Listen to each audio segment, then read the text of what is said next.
two readings this morning. We have a gospel reading followed by commentary on that gospel reading by Yogananda. I think this will be pretty cool. It's Matthew 16, verse 13. Now when Jesus came into the district of Caesarea Philippi, he asked the disciples, "Who do people say that the human one is?" And they said, "Some say John the Baptist, but others Elijah, and others Jeremiah, or one of the prophets." Jesus said to them, "But who do you say that I am?" Simon Peter answered, "You are the Messiah, the child of the living God." And Jesus answered, "Blessed are you, Simon, son of Jonah, for flesh and blood has not revealed this to you, but my Father and Mother in heaven. And I tell you, you are Peter, and on this rock I will build my church, and the gates of Hades will not prevail against it. I will give you the keys of the dominion of heaven, and whatever you bind on earth will be bound in heaven, and whatever you loose on earth will be loosed in heaven." So this is from the second coming of Christ. Yogananda is paraphrasing Jesus. He says, "No one whose consciousness is limited by identification with the body, the flesh and blood, can realize the spirit hidden within the physical form. Such a one could never perceive the Christ consciousness within. It was not through any bodily instrument of knowledge that you have received this understanding." So he's addressing Peter. "Rather, through your exalted consciousness, the Father, omnipresent in his heavenly cosmic consciousness, has made known to you the manifestation of his presence as Christ consciousness within me. On the firm rock of your wisdom, united to the cosmic Father, I will build a temple of my inner teachings, a church of God consciousness in which, through your ministry, a congregation of seeking souls will find God on the altar of the divine communion of deep meditation. The wide open gates of delusion, decorated with glittering promises of fulfillment in sense pleasures, lead unsuspecting souls into a spiritually dark hell of mortal misery. But they will not be able to lure sincere devotees who have once experienced the divine joy of sanctuary in Christ consciousness within the inner church of my teachings, whose lived truths you have realized and will make manifest for the inspiration and guidance of others." I remember a t-shirt that I saw a friend, this was back when I was living in San Francisco. He had a t-shirt that said, "Someone's going to win the lottery, just not you." And I always thought that was so funny. And on the back it was an ad for E-Trade Securities. In other words, don't count on the lottery. And yet, Jesus says, anything that you ask for in my name, I will give it to you. So somebody would say, well, anything, that would include the lottery, wouldn't it? And there was a point where I believed that with enough internal meditation, I could receive the lottery numbers. I mean, I wasn't even joking. It seems comical now. But really, you could logically make an argument for that. He says, anything that you ask in my name. Maybe the in my name is where there's a discrepancy, because you're asking in the name of love. And maybe seeking to win the lottery is not necessarily an act of love. I don't know. I sort of stopped trying to win the lottery, and focused instead on developing spiritually. But that's a very interesting aspect that I think much of the world who believes in God, who believes in Jesus, can get caught up in. The idea that through prayer, mysterious things will just happen, like I'll win the lottery, or miraculous things that don't seem to be grounded in reality.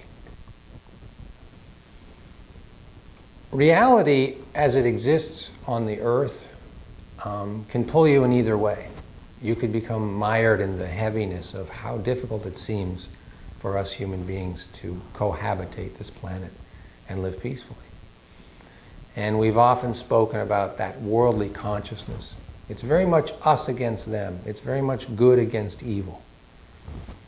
The Christ consciousness acknowledges that we are overcoming the evil within. or the tendency to do things that are selfish, that are out of accord with love, everybody faces the opportunity to overcome those things.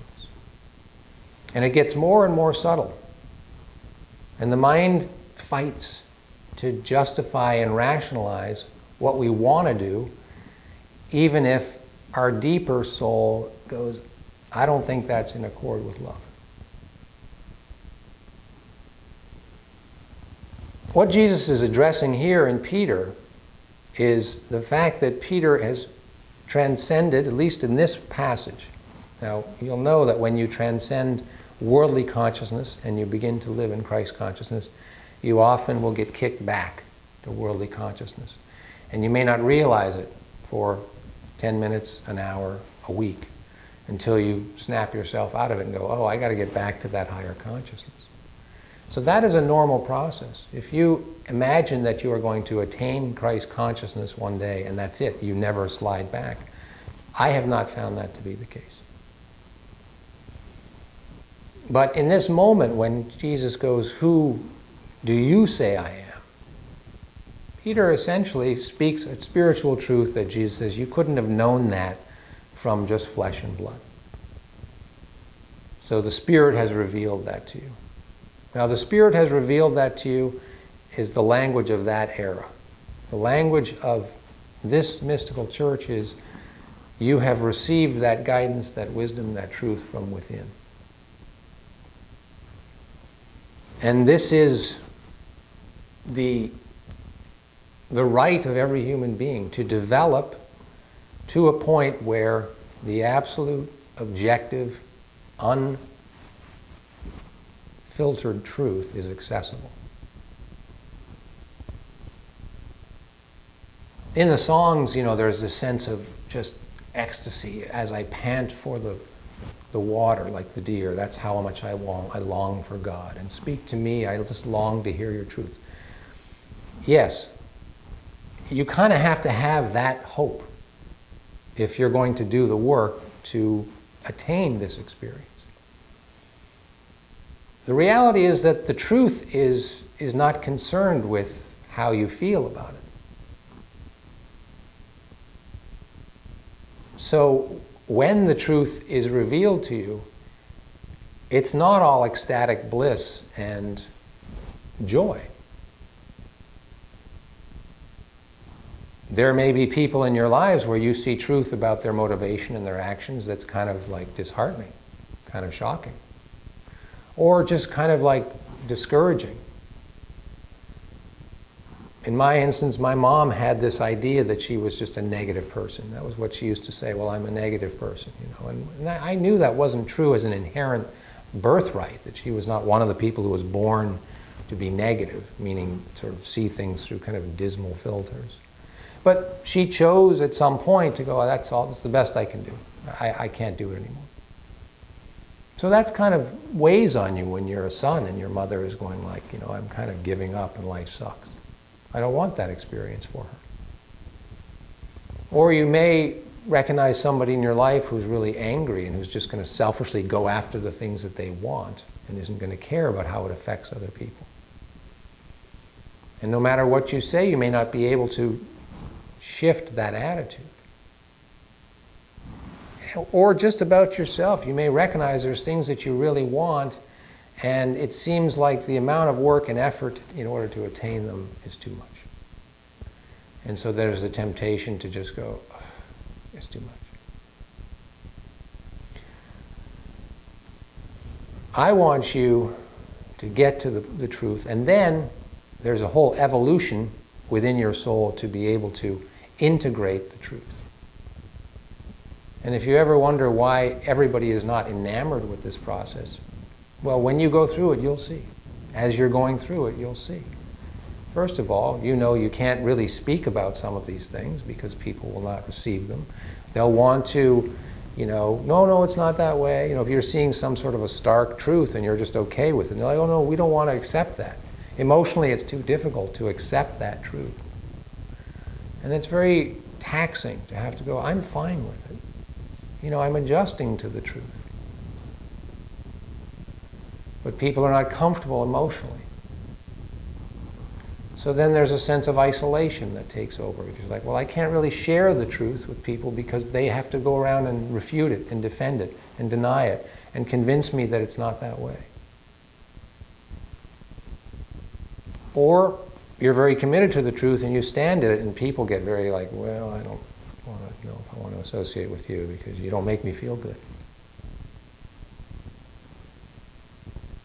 So, assuming you accept all that, I want to give you some clear step-by-step processes how to improve your ability. I want to make it very concrete. As anything that you want, you have to be clear about what you want. I remember at one point somebody that I had crossed paths with in the spiritual group that I was with, we were talking about them wanting to manifest something. Maybe it was they were going to move to another place. They were living in an apartment. They wanted to move to another place. And, so there was some discussion about, well, have you defined what you want? And her perspective was, well, God already knows what I want before I ask for it, so it's just going to happen. And that's, sometimes you hear that teaching. God already knows what you want before you even iterate it. No, this is what I've discovered from 30 years of trying to figure this out. If you're muddy in your intention, your results tend to be muddy. If you're really clear in your intention, then your results improve. You may realize that getting really, really clear is not that simple. You may think that you're very clear on it, and then as things start to evolve, you may start to get worried and you might make adjustments, and that's fine. But if you want to go into deep meditation, I love when he says deep meditation, because there's a lot of meditation that isn't particularly deep. Does that mean it's not helpful? No, it's fine. If you just want to sit and breathe and focus on your breathing, I would not consider that necessarily deep meditation the way that I hear Yogananda speaking about it, because it's a sense of just calming the being in order to kind of recharge. And that's fine. Deep meditation is where you're getting to the core of what a human soul is capable of, and the presence of the Christ within you is communicating to you. Through a voice, through imagery, through a feeling, through intuition, through various means, of which you have to be very relaxed in order to allow those to emerge. The primary obstacle in the beginning is the mind. The mind is like impatient. It's like, okay, I'll give it a shot.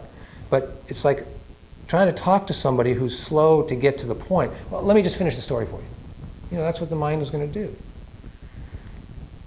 And even if your intention is super clear and good, learning how to relax the mind so that it does not jump in and complete the sentence that you're trying to hear, that takes skill and practice. So clear intention once in deep meditation, or before you sit down to meditate. It's like, this is something I need insight on. This is something I would like to make a decision about. This is the parameters that I face, and I would like clear guidance. That's good, clear intention. Now, besides the mind, possibly even a more aggressive opponent is your emotional preferences. It is okay to have emotional preferences, but you have to learn how to push those off to the side when you are seeking that relationship with the Christ.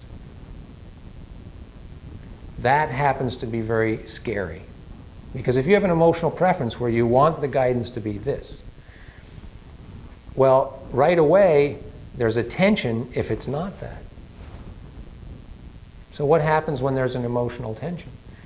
The mind kicks in and goes like, I'm going to kind of, I think I'm hearing it this way. It's pulling me in that direction. The mind is trying to prevent us from having the negative experience. So in that case, we go, oh, you're like an older brother or an older sister that's defending me against.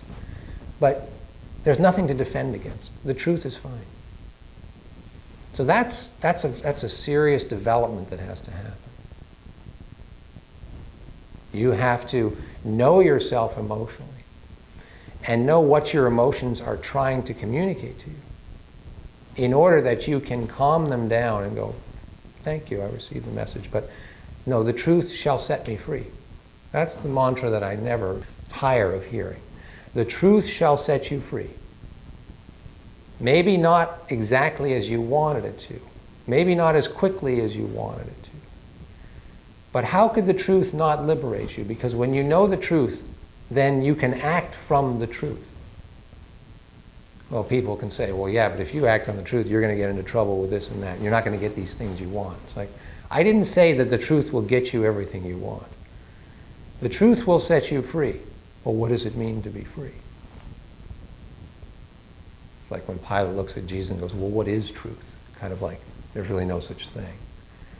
For those who want, it is there. And the freedom that I believe is available, because this is the path that I'm on and continue to walk every day, is to be free from this heaviness, this bummer of humanity. And to be free to go, okay, I see what humanity is. Humanity is a beautiful thing struggling to work out the difficulties. Okay, let's just recap and see if there's maybe one more point. Number one, clear intention. Number two, you have to have that deep meditation practice. I really believe that's got to be a daily thing. That you have to strive to enter into deep meditation. You may not get there every day. You may find some days you're emotionally just too pressured. Your mind is too scattered with things you got to do. Okay, I understand. But make the effort every day to enter into deep meditation. Explore your intention. Know what you're feeling and why you're feeling it, and make a decision to relax your feelings. Can you do that? You have to know them.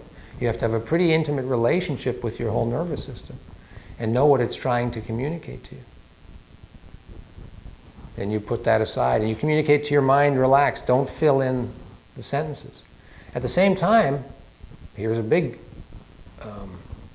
paradox, is the mind is the vehicle by which the thoughts emerge.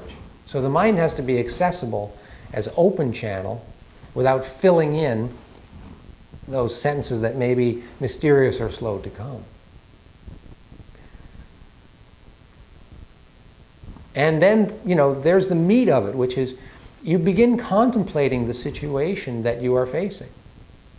Now, some of you have the experience of asking within, and that's a great way to approach it. You go, okay, great spirit within, great Christ within, high self, what am I to do here? And let's say you hear something. Now, when you hear something, I would like you to then contemplate that.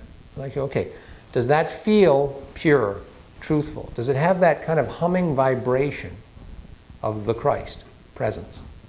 And if it does, then choose to believe it. Choose to, move on. So, okay, I'm going to call that. Don't question it every 5 minutes. If it creates pressure for you, that's not necessarily a bad thing. Meaning that pressure might be an indication that it's challenging to you, this new truth. It also might be an indication that it's probably more objective because it's creating pressure, which means it's probably not your emotional preference. So you're like, this probably is the truth because I don't really want that to be, but I think it is. And you can always communicate these. That's one of the roles of a real priest, is to be able to guide and encourage you by sharing what you get and allowing the priest who's been doing it a little bit longer to provide their objective insight. Not to control you, not to be the authority over you, but to encourage you to be better at it. So this is how the unseen is going to become seen and the unknown is going to become known.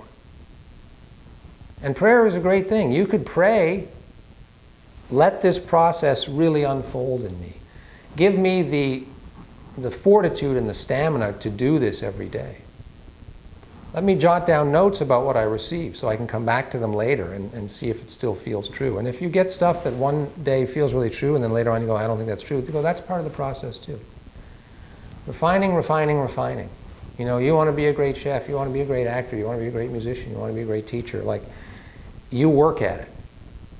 And being a great spiritual person, it's kind of weird, we wouldn't say that, but to be super humble and also to be advanced in your ability, you must practice and work at it and get feedback. And this is really what we're doing here. This is what our mystical Church of Christ is about, providing the tools, the teaching, the community, the process for you to become a master at receiving the Christ consciousness. Believing it, having faith in it, acting upon it, and being set free.